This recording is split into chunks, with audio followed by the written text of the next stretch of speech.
Hey, what's going on? And good morning, everybody. Thanks for clicking on the video. This is David Pendleton, and now we're going to cover the pro qualifying round of the Palm Tree Open Tournament.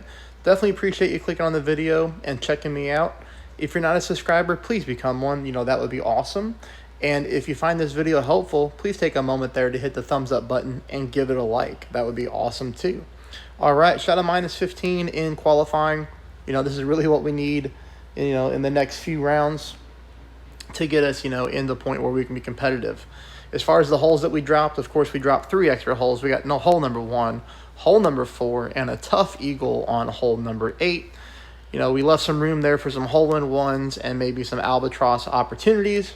But regardless, we're going to be very happy with the scorecard, and that's going to help us move on to the next part of the game, which is going to be the opening round in a few days. All right, so let's go ahead and hop into these replays. So we do have hole number 1. Hole number 1, we're going to go with the slice. We played it this way in, I believe it was called the Winter Sun Tournament when I was going back and looking at some of my notes. But here, you're going to notice that I'm using a reference point for a landing mark. I'm not counting the rings. What I'm looking here is you see this huge, let me just do this, make it easier to follow. Okay. So you see, we got this huge rock right here, but over here we have these 2 bushes. So for me, I'm aiming just to the right of the little bush with the end of my ball guideline to the right of that top bush. So that's kind of what I'm looking at. This is an extra mile 9. Now we need to keep in mind that we're not utilizing the top spin advantage of the extra mile 9, as we were just going with this much. 4.5 top, 3 right. If I were you and you had a different level extra mile, the landing position is all going to be pretty close, but you might just want to take one shot to the practice round and see if you're going to be able to exactly duplicate that, but it's going to be very close no matter your extra mile. Nice part about this shot is, we're going all the way to the right-hand side. This is a full slice. We catch it, and we do hit the fairway very nicely. We kick up here, and we roll. Sometimes you can get stuck in the rough up here if you use too much topspin. Sometimes if you get a higher level wind, you'll have to reduce the topspin, okay? So if you get, really strong tailwind, take a little bit of the topspin off. Regardless, even if you get stuck in the rough, you do give yourself a good chance for an eagle, but no matter what, you're going to birdie the hole, okay? But we pick up shot number 2 here. We play 0% at absolute minimum distance, and I'm glad we didn't get much more of a rollout because I would much rather take this shot with my thorn than I would the Endbringer. Here you see I'm using enough backspin to get my ball guideline going through the hole. You can see there, through the hole. Again, I pull this one 0% at absolute minimum distance of my club.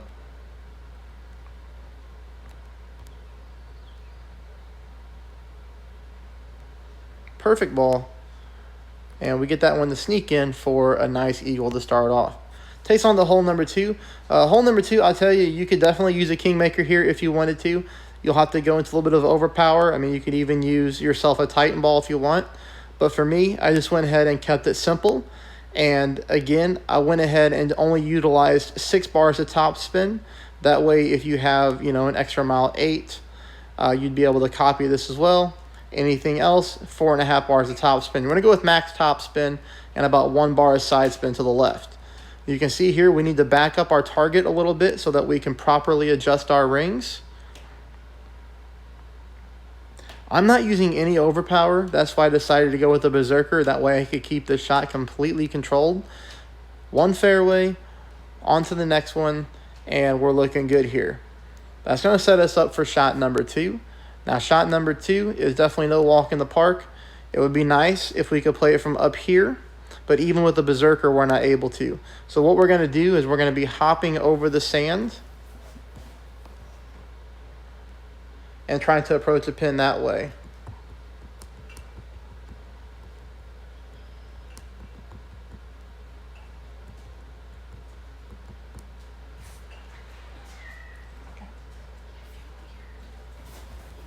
So we get this ball to hop over here from fairway, over the sands. We could push this one a little bit harder at the end of the day. Obviously, we fall short here, so we need to use some more top spin and maybe a little bit of overpower. But, you know, either way, we're looking good on that shot. That's going to bring us in here to hole number 3. Hole number 3, we're going to play 5% at minimum distance. Now, I'll tell you, you got to be really careful with this hole, because if you hit a great shot to the left, you know, you're going to be stuck in the sand. Thank goodness it's a very short chip-in shot. You can dunk it. You can go full top spin. Pretty easy to save your hole if you do get stuck in the sand. But it's also easy to not adjust this shot properly and get the setup right. So we've played this shot 100 times before, it feels like, in tournaments. And what we do is we always set up around here. We always set up with our yellow ring on the rough. And then we do want the ball guideline looking at it like this. If we have the ball guide looking like this, we're going to be okay. From here is when we set our spin. And we're going to go with 2 left, 1 back. And that's just kind of how it worked out. Really what I was trying to do is just make sure that I'm spinning myself into the hole. So you can see here that my ball guideline now is into the hole. And we make that 5% adjustment at minimum distance. I know in tournaments past, people have accidentally adjusted at max or mid because you're so used to that on a par 3 on pro, but this is minimum distance. If you adjust at mid or max, you will get stuck in the rough or in the sand. You can see here this ball comes in very nicely, and we do get ourselves a hole in one. Now, the other thing that I would say is if you're not comfortable with this shot, then just play the bounce over approach with some pretty good left curl, and that will get you close to a hole in one as well. I didn't play it, so I don't have it for the replays, but that shot is always there as well, kind of the same way you played it back in the day on Tour 10 shootouts. All right? Now, we're going to go into hole number 4. Normally, we like to try to drive the green on this one, but with this flicker of headwind, I don't think it's worth it. 6 bars of top spin, 1 bar of side spin to the left. You might be asking why I'm not going with full top spin. The reason is I don't want to get too many yards on the drive because I did that in practice and I had to take the shot with my inbringer. I didn't like that shot. I want to take this shot with a thorn. I actually got a really crazy rollout on a practice mode that put me in inbringer range, and I just didn't like the way the green sloped with the shot. So here I decided to back it up quite a bit, only use 6 bars of top spin.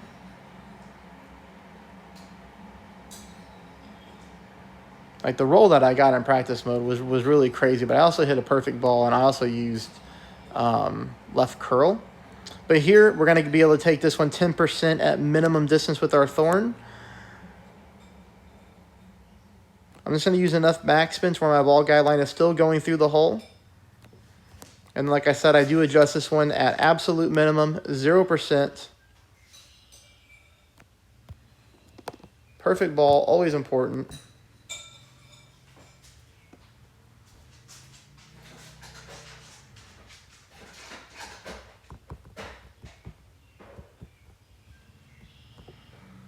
And we're in there. Okay, now it's going to take us on to probably one of my least favorite par 3s in the entire game. I really struggle with this one, and I struggled mightily on one account, which I'm going to tell you why. So here we have 5.4.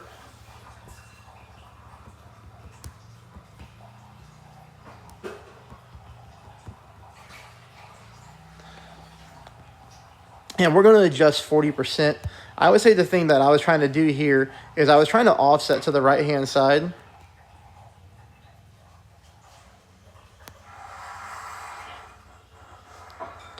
And that's where I miss. I do miss to the right-hand side.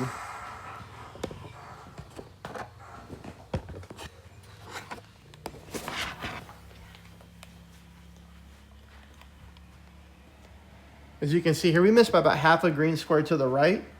So, you know, pretty close.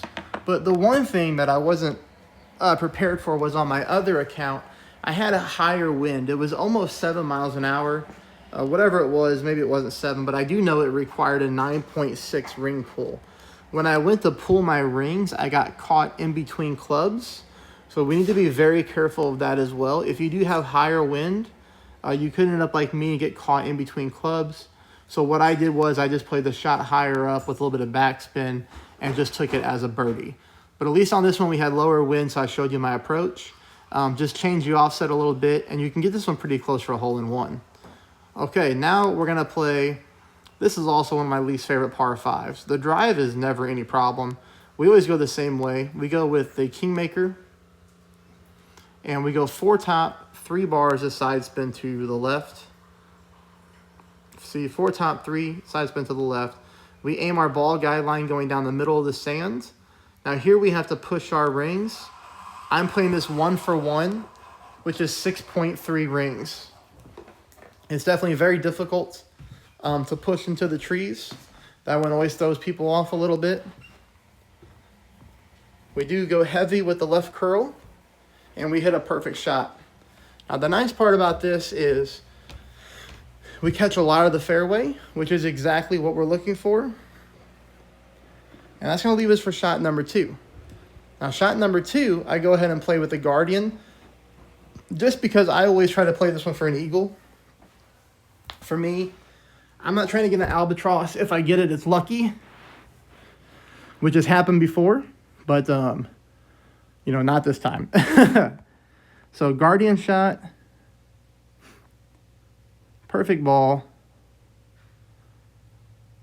and we just land on the green. That's all we're looking for, and we put that one in for the eagle. Now, this par 3, it always drives me mad.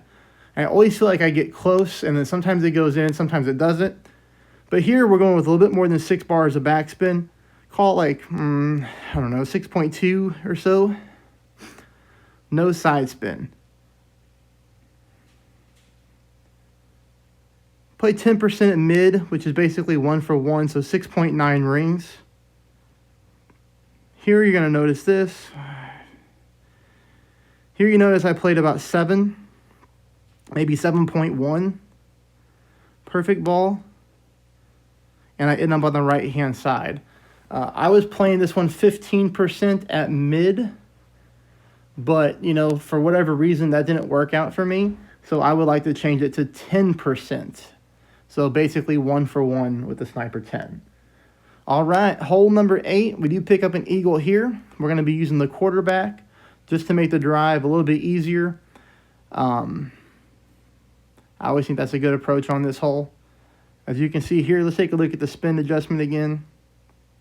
So I go with 3 top, 3 right. Now you're going to see me back my target up quite a bit so that I can pull my rings. So for me with the quarterback 10, I'm at the +6 yard mark with my blue ring on the rough. There we make our ring pull. We don't even pull into overpower, so we don't need to use any OP, although it looks like I went with just a little bit, but that was unintentional.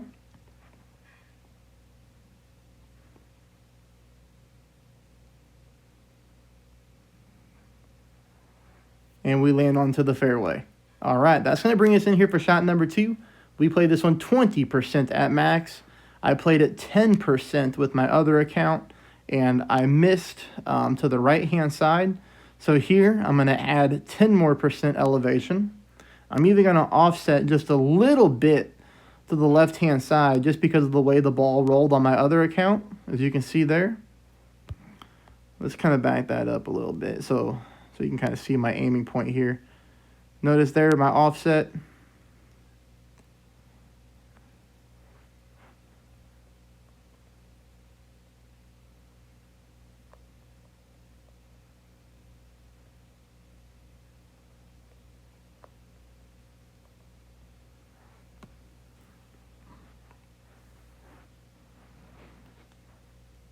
And we do get this one to roll in dead center. Hit the pin and drop it in for an eagle. Tough eagle to pick up, but there it is. And then takes us on the hole number 9. Hole number 9, I thought I was going to go with the quarterback as well. Just don't have the distance, so maybe a rock would be good, but I think the extra mile is probably going to be the best for the power. I'm only going with the Titan ball. 5 top, that's it. 5 top, 1 right.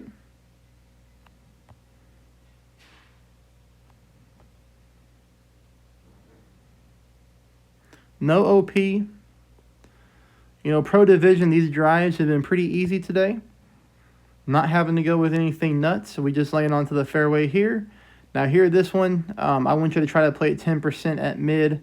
I think ultimately this shot right here might be at 15 or 20% that I played. I don't remember. But I do know that I thought 10% at mid. Oh, I played this one at max. That's what I did. I think I played this one 10% at max. And I just didn't like the way that it turned out. So I think it'd be better to go 1-for-1 and play it 10% at mid. But hey, anyways, that is the qualifying round. I will see you for the opening round in a few days. So maybe we'll get some content out on Thursday, but most likely Friday. But regardless, please subscribe, please hit the thumbs up button, and thank you for watching.